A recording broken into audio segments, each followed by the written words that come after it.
If there's one mistake I've consistently made as a filmmaker, it's probably this. So I recently just watched one of my favorite films. It's actually not really a new film. It's a somewhat old film, at least for me. It's The Village. It came out in the early 2000s by M. Night Shyamalan.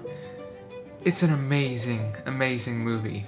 But I was noticing some things that you really don't see in modern movies that's different about it, and yet I still love the movie.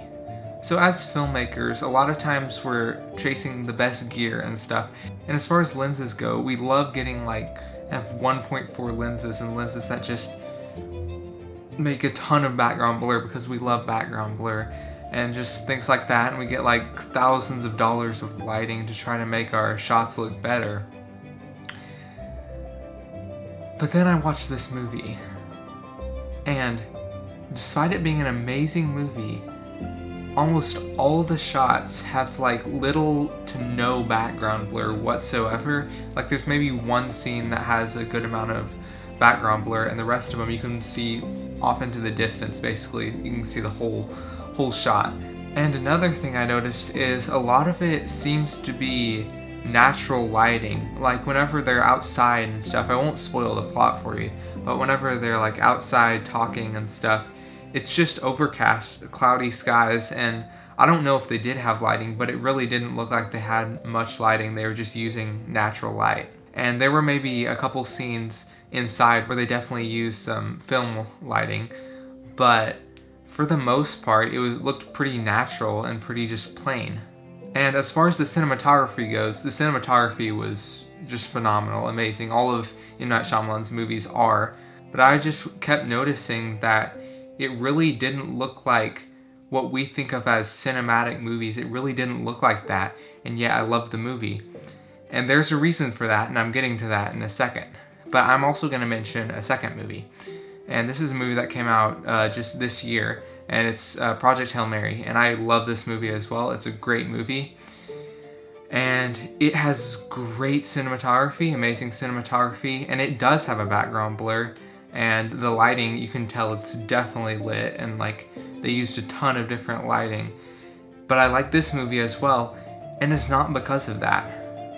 And so as filmmakers, we tend to like focus on just the actual filmmaking part of it, like the camera and the lighting and the lenses and all of that stuff. But that's not what matters, and that's not what makes a good film or even just a good video. What that is the story. The reason I love The Village so much is because of the story. It has an amazing story and an insane plot twist at the end, and it just messes with your brain.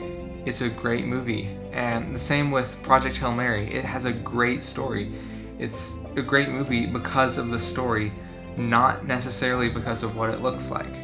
Now, the cinematography goes hand in hand with any story, and that's how you convey the story and convey emotions in the story, is by where you place the camera and how you use the camera. And so you should be thinking more of the camera as the thing that like helps you create the story, but it isn't the story, and it isn't what makes a good movie.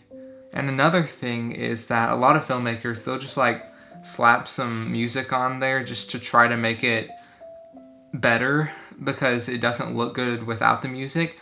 But something I found very interesting about M. Night Shyamalan, I watched some of the behind the scenes of another one of his movies, Signs. He would actually make the whole movie without even creating a soundtrack for it. He would film the movie, he would edit the movie, and just have a finished movie with no music whatsoever. And then after that, he would just add some very minimal music.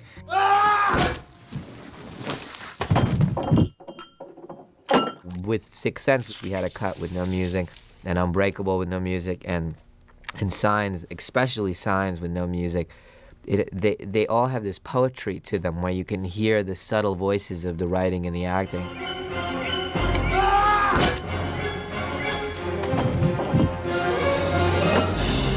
And then ultimately, when you believe this movie can play with no music, not a drop of music from beginning to end, then you trust that James Newton Howard, your partner, can come in and improve the movie. And that just goes to show you that he was really, really worried just about the story, and everything else added to that, like even made it even better, but it could hold up without adding all the extra stuff just to make it better. And so as filmmakers, I think that's something we should all work on, is work on the story before we think about anything else, before we think about the lighting, the lenses we're going to use, the camera we're going to use. Because really, when you come down to it, that's not what matters. What matters is the story that you're trying to tell. And that's always what it's been about. Because all the way back to the beginning of film, that was the reason they made movies. And so without a story, you just have a bunch of random clips put together, basically just a cinematic montage of clips. And so I think that's something we should all work on, especially me, because I am used to making more like videos, like YouTube videos like this, and I haven't really made a lot of short films and stuff. And when I do, I don't really focus a whole lot on the story. Like when I'm just making videos with my friends, I don't really focus a lot on the story. I just try to make it look cool, pretty much. And so always work on your story and figuring that out and trying to make that interesting before you do anything else. So I hope this video was helpful for you. And if you want to learn why movies today don't really look as good as movies did, say, 20 years ago, then you might enjoy watching this video right here. And I'll see you in the next one. And keep recording, keep filming, and don't forget, the story is what matters.